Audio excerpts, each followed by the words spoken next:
very, very good mood too. Hello. Cast. Good to see you. Today, you will be learning about Unit 1, Characteristics of Light and the Scientific Method. I can't wait.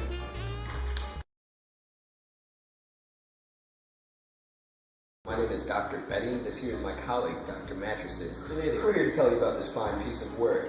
We are first-degree pillow experts, and of course, now I'm going to make an observation about this. Now, an observation is I'm going to use my 5 senses to, tell you a fact about this based on, real things about this. Now, by looking at it, I can clearly tell that it's a maroon color. It has a very sleek feel to it. Color of my 16 cats, actually. Indeed.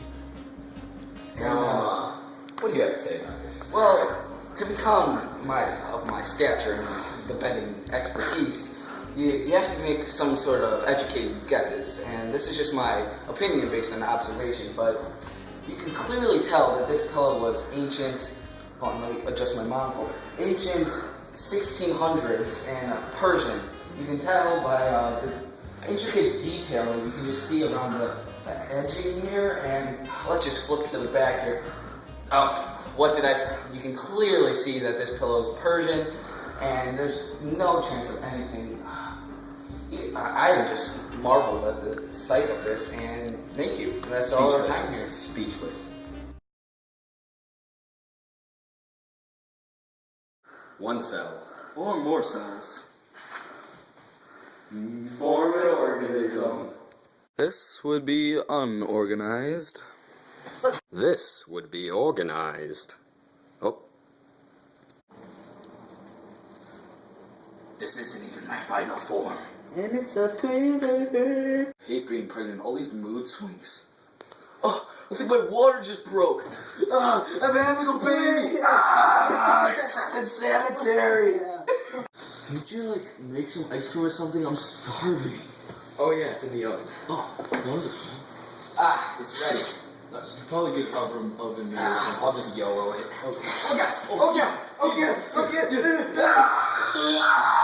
Responding to stimuli. I needed that energy.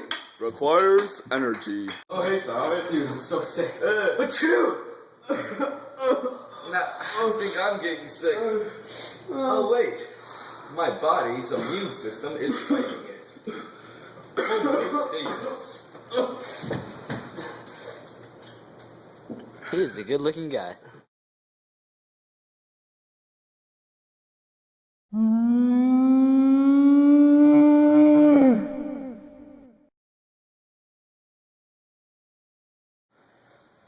Now, my name is Dr. Line, and I'm going to tell you about a certain type of graph. Now, there are 7 steps to a good line graph. Now, what you got to do, you got to determine the x and y axis. Now, we got the x-axis down here, we got the y-axis over there, clearly labeled y and x. Now, what you got to remember, keep in mind, the x is the independent variable, and now the independent variable is what is being tested or controlled by the experimenter. And the units you would use are time, days, years, in this case years. And y would be the dependent variable, which is data collected by the experiment. 2, you got to label the axes. Clearly I've got years here, I got to write in people. Yep, people, that side is people. And number 3, you got to set scales. You got to use consistent. This one's going by ones, that one's going by ones. You got to plot the points. Now, according to my data, okay, we got alright, 0, 0, 0, and 0. Alright, so you got a nice straight line right here, and sometimes you can include a key if you have multiple lines, if you got lines like this or like that, or, and then you gotta have a nice title for your graph. So, pretty much what you're saying is people who paid more has decreased over time? It has stayed a constant at 0, actually. That makes sense. Very Thank you. Thank you, Okay. Dr. Line. Hey, my name is Dr. Toot C, and this here is my colleague, Pop. I'm Pop, just one name. You might have met my brother McLovin. Yeah. Now, we're going to be using the scientific method today to perform an experiment. Now, let's gather information about, what we have to use here to make the experiment. Oh, this is a nice Tootsie Pop. Tastes like orange. It's kind of like your name. Orange, yes. Yes. White stick. Yes. Purple. I'm gonna ask some questions. How many licks would it take to get to the center of this? Well, my educated guess would be at least 1 million, because I've seen some other people attempt this, and it's just catastrophic. I think we could do this. Now, I think I'm going to make a statement here, hypothesis actually. If we lick this Tootsie Pop until we get to the center, then we will. It will take about 1 million things. Yeah, 1 million licks. Yeah, that's what it is.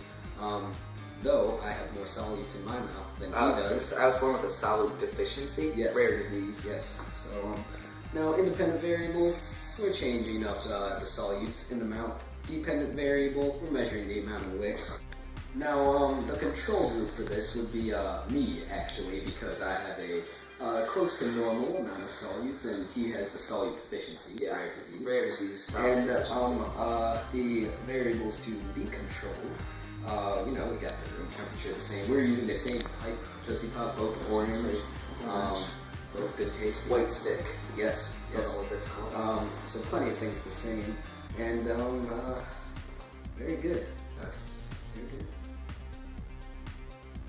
Yes, you can end the video now. Okay, let's keep going then. Now the next thing, we're going to start the experiment, taking one lick at a time. Okay. Not thinking. Yeah. 1 for you. 1 for me. Okay. 2. 2. 3. Wait, no, 2. That's 3. 399,999. What? I'm done. What? 1 away. Oh, come on. 1 million. Well, judging by this horrible experiment, we can conclude that solutes do not matter while you're testing Tootsie Pop licks. And also, we can make a graph later, Just make a graph like we did previously, About the data collected from this experiment. Exactly. We may as well. Yeah. What else we got? We got, so I guess we were wrong. He was wrong. I was wrong. I thought it was Off by 1 million, one, off by 1. So what are the chances? Really wrong. I mean, now we got to determine some sources of error. Maybe Clearly, maybe if we took an extra lick at a time or something here or there. I mean, what was the consistency of our licks? Yeah, the you get the idea. Oh yeah. Okay. Develop some new ideas. Yeah, next time. I mean, to have better consistency when licking. Yeah. To form a mechanism that could do that for you. Yeah, the exact same amount of tongue on each lick. Yes.